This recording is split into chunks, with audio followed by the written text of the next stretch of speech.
Blind murder था जिसके कोई सुराग साक्ष्य नहीं थे।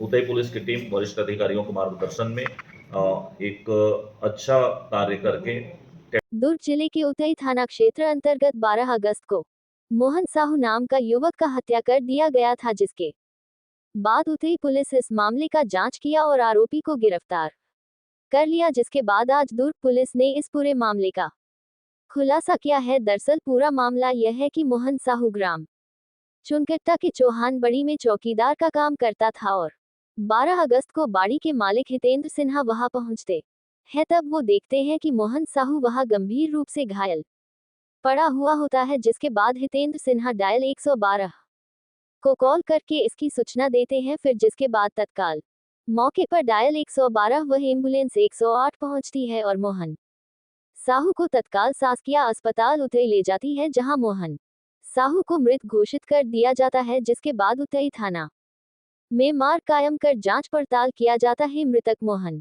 साहू 50 वर्षीय उड़ीसा के अंगराजपुर बारगढ़ जिला का निवासी था। वहीं जांच के दौरान बाड़ी के मालिक हितेंद्र सिन्हा वह अन्य साक्षियों से पुलिस कथन लेती है, तब पता चलता है कि मोहन साहू पिछले 3 साल से बाड़ी में काम कर रहा था और 1 महीने पहले ही मोहन अपने साथ एक द्रौपदी उर्फ रानी नाम की महिला को लेकर आता है और उसे अपनी पत्नी बताकर साथ में रखता है और साथ ही किसी को भी महिला का पता का कोई जानकारी नहीं होता है। वहीं मोहन साहू शराब पीने का आदी था और शराब पीने के बाद अक्सर महिला के साथ मोहन का वाद विवाद हुआ करता था। वहीं 12 अगस्त को बाड़ी के मालिक हितेंद्र सिन्हा मोहन साहू को कॉल करते हैं, तब मोहन का फोन बंद होता है। जिसके बाद हितेंद्र बाड़ी में करीब 8 बजे खेती देखने पहुंचता है। तब देखता है कि मोहन साहू बाड़ी के जिस कमरे में रह रहा था उसके दरवाजा के बाहर से ताला लगा हुआ होता है और कमरे के अंदर से मोहन साहू की कराहने की आवाज आ रही होती है। जिसके बाद हितेंद्र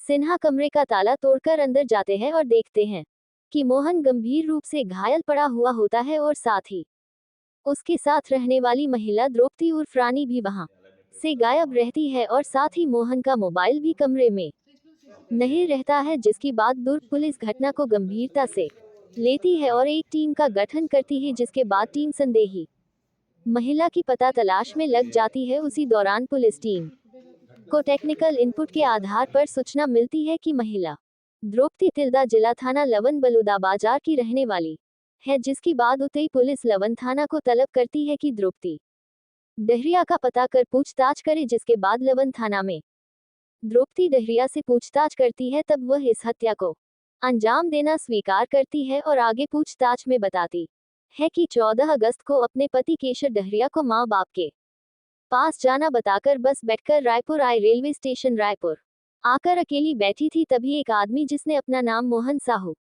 बताया, जो इनके पास आकर पूछा कि कहाँ जा रही हो, अकेली कैसे बैठी हो, तो अपनी पूरी बात उसको बताने पर अपने साथ चलने बोलने पर उसके साथ बस बैठकर ग्राम चुनकट्टा बाड़ी में आ गए। बाड़ी में कमरा बना हुआ था, वहां रुके। मोहन साहू खेत की देखरेख करता था। उस खेत का मालिक रोज खेत घूमने के लिए आते थे और मोहन साहू तथा द्रौपदी उर्फ रानी से बातचीत करता था। उसी कमरे में दोनों पति पत्नी की तरह रहने लगे। मोहन साहू के 2-3 दिन ठीक रहने के बाद पता चला कि मोहन शराब पीने का आदी है। शराब पीने के बाद मारपीट करता था, जिससे परेशान होकर वापस अपने घर जाने की बात कहने पर मोहन साहू द्रौपदी को धमकी देता था कि तुम्हारा वीडियो बनाया हूं, तुम यदि अपने घर जाने की जिद करोगी तो तुम्हारे पति को वीडियो भेज दूंगा। मोहन साहू की हरकतों से परेशान होकर द्रौपदी के मन में मोहन साहू के प्रति नफरत की भावना हो गई और मोहन साहू की हत्या करने का मन